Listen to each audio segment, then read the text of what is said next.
Sometimes the funniest thing to say is mean.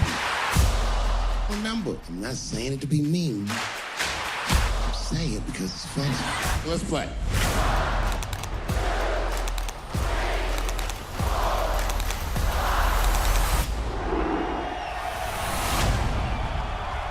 Are you ready?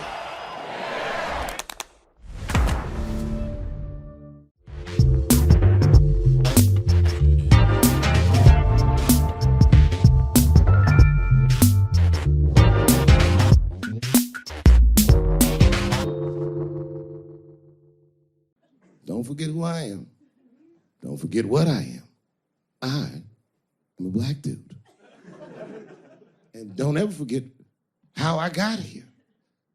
My ancestors were kidnapped. I don't even know where the fuck I'm from.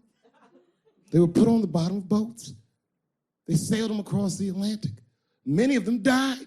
Only the strongest survived. And once they got here, they beat the humanity out of my people. They turned us into beasts of burdens. They made us do their work. And the irony is, hundreds of years later, they called us lazy. We fought in the Civil War. We damn near freed ourselves. Then in Reconstruction, black people did great. My great-grandfather was a very wealthy man. But then the black codes came, Jim Crow came. There was 100 years of unspeakable oppression again. Lynchings, all kinds of terroristic acts to keep us in the margins of society. And yet we still fought. And Dr. King was born. And then things got better. 20 years after Dr. King was assassinated, Michael Jackson was moonwalking on television. Something, something, something, Barack Obama.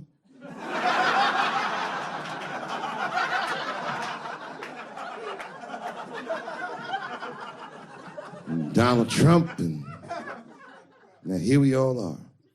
400-year nightmare. Took us 400 years to figure out as a people that white people's weakness the whole time was kneeling during their national anthem. That's a brittle spirit. That's right, nigga. On the rock, it's regular. Ah! Ah! What are you doing, nigga? Stand up!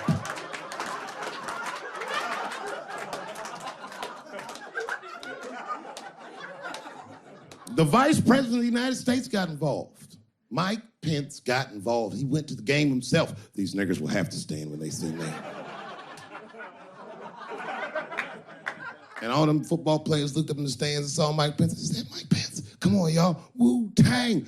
Bow! Oh! Foiled. Brittle spirit. I could kill every white person in America at one time. You know how I'd do it? I would just wait for the Super Bowl. And right when they sang the national anthem, I'd have O.J. Simpson walk to the 50-yard line with them bad knees. Is that O.J. Simpson on the field? What the hell is he doing here? Oh, I know what he's gonna do. Stop him!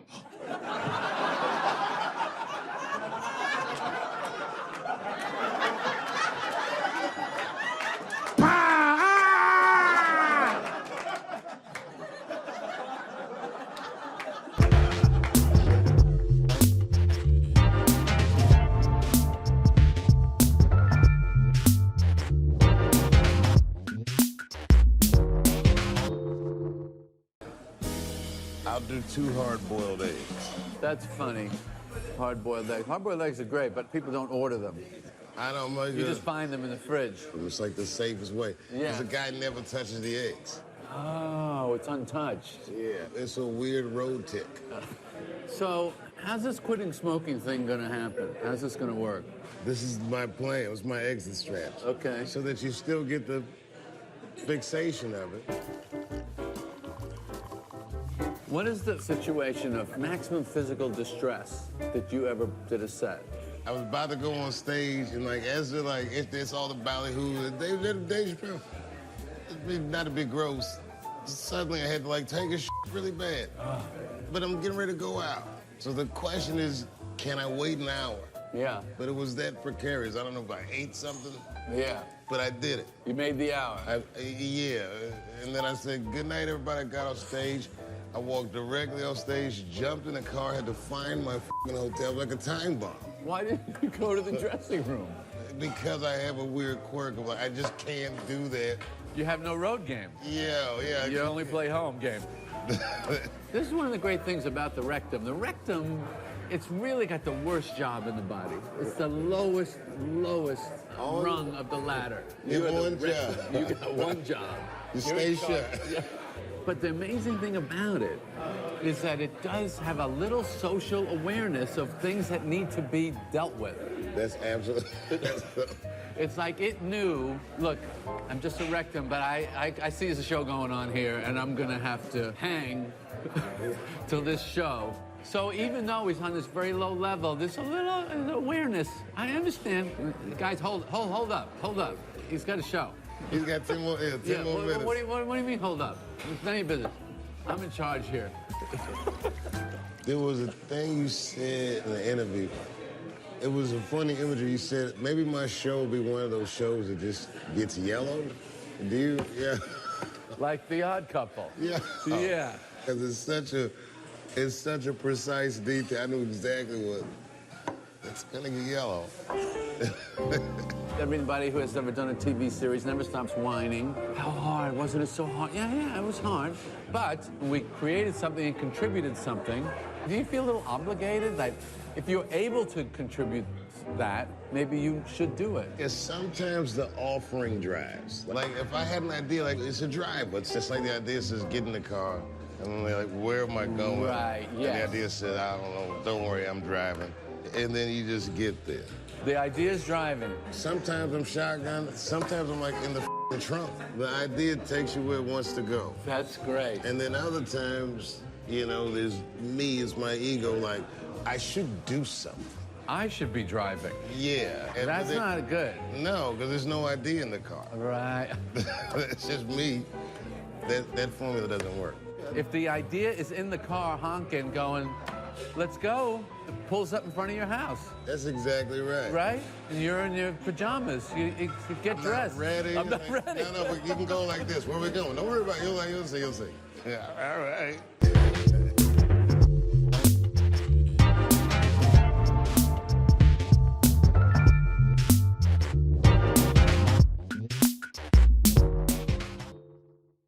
Yes, I voted for Hillary Clinton. Of course I did.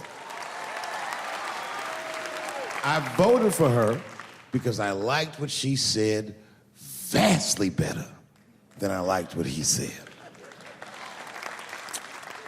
But to be honest with you, at that point, that shit was like watching Darth Vader do the I Have a Dream speech. That bitch is mean as hell. She'd already Karate Kid swept Bernie Sanders' legs from underneath him. Boy, it was hard voting for that shit. But it was the lesser of the evils. I know you were a Clinton supporter, Miss. I am sorry to say like that. It didn't feel bad voting for her, but it didn't feel as good as it should have. She was gonna be our first woman president. They were gonna make coins out of this bitch.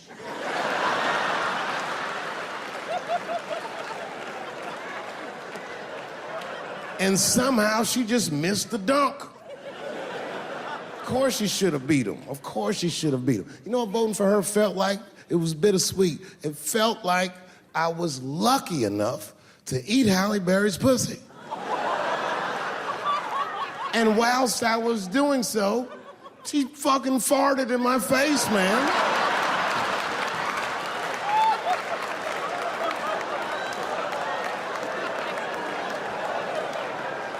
Now, you understand, I'd still do it.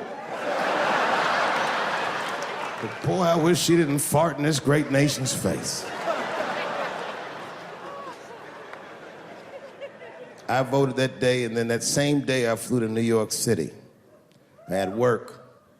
That night I was in a comedy club in New York, and I said to an audience almost exactly what I just said to you. And I didn't know that there was a journalist in the room. And this journalist wrote an article. The headline of the article said, Dave Chappelle is an avid Donald Trump supporter. Yeah, I had no idea the paper said that. And you know how I found out? My wife called me from Ohio the next morning in a goddamn panic. David, what the fuck is going on in New York? I said, I'm being good, but what have you heard?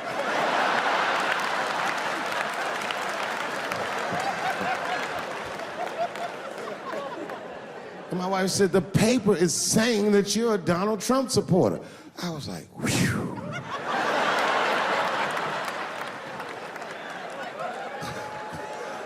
I said, don't worry about that shit, baby. Nobody in their right mind would believe that. And she said, no, David, people believe it. And then she started reading the comments to me. Oh, they were terrible. All these black people calling me all kinds of Uncle Toms and shit. I should tell you, buddy, this is a very serious allegation from one black to another. I was incensed. Uncle Tom! How am I Uncle Tom, nigga? You the one that reads The Observer? Anyway, all this shit goes down, and Saturday night rolls around, and now Trump is the president, and I'm hosting Saturday Night Live.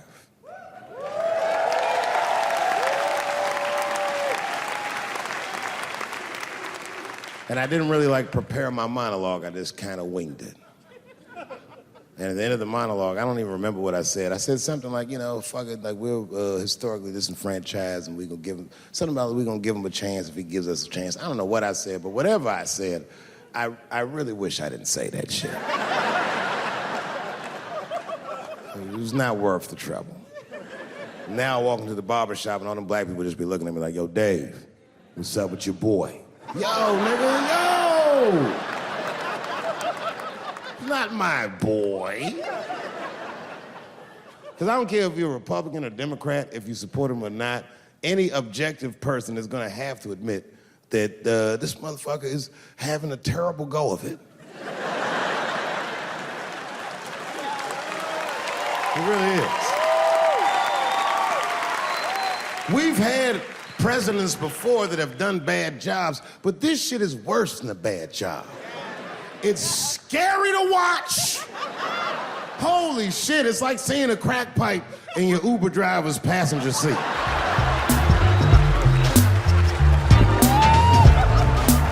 The fuck is wrong with this guy?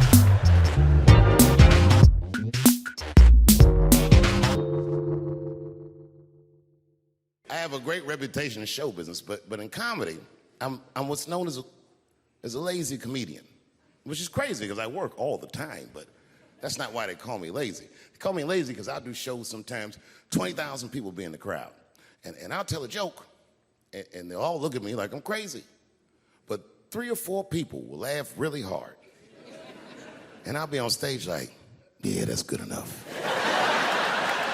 I've been married a long time. I have, man. I talk a lot of shit about my wife, but I love her very much. In fact, you guys wouldn't believe this about me. I'm a jealous husband. It's true. Yeah, let me tell you something. One time I thought my wife was cheating on me. Yes, nigga, yes. That was one of the worst days of my fucking life. I couldn't take it. And I'm embarrassed about it now, but I can talk about it. You know what I did? It's fucked up, but I did do this. I waited. I waited for her to fall asleep. And when I waited a long time, she's Asian. I couldn't tell if she was asleep or not. I was looking at her.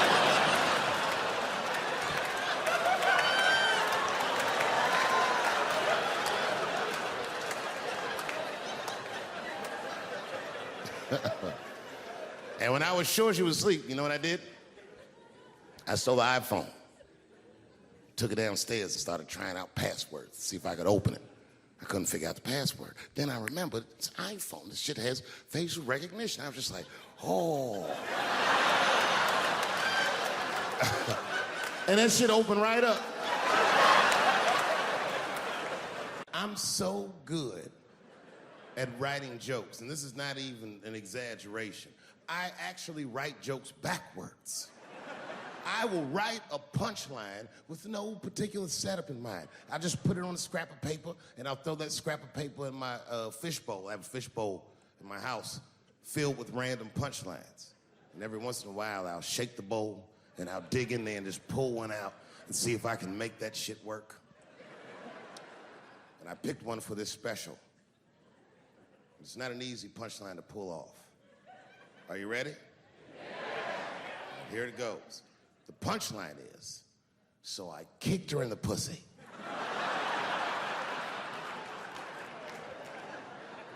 I haven't finished the joke yet.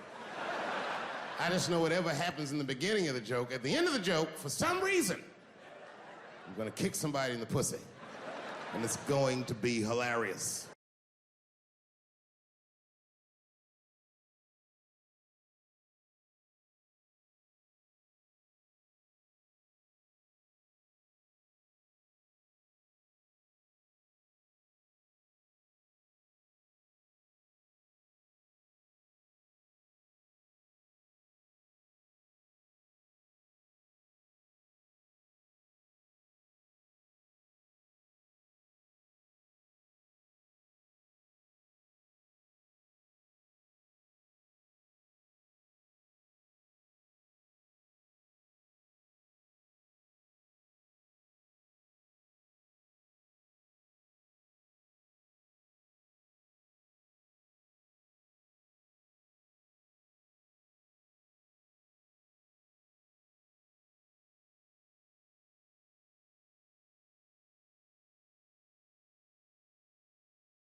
You know, I'm gonna give you a history lesson, because I'm sure this wasn't on your entry exam. But every naturalized American has heard something about what I'm about to tell you. A picture is the early 50s in the United States. This 14-year-old boy goes down from Chicago to Mississippi to meet his extended family for the first time. He'd never been to Mississippi. And before he went, his mother said to him, very pointedly, she said, if a white man looks you in your eyes in Mississippi, look away. And I don't know what you know about black people from Chicago, but they're not a scared people. Legend has it, he was in front of a convenience store, hanging out with his cousins, having a good time, and a white woman walked out of the store, and he thought she was pretty, and he said, bye, baby, not realizing that he had just made a fatal mistake. 4 days later, a group of adult white men burst into this family's home and snatched a 14-year-old boy out of bed in front of his family that was powerless to stop them, and he was never seen alive again. His name was Emmett Till. They found his body maybe a few days later. It was in a creek, tied to a wheel so it would sink, horribly beaten and bloated. Hideous.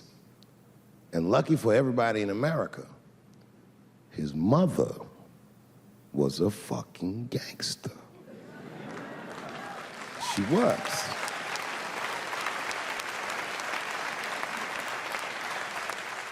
If you can imagine, in the very midst of a mother's worst nightmare, this woman had the foresight to think about everybody. She said, leave my son's casket open. She said, the world needs to see what they did to my baby.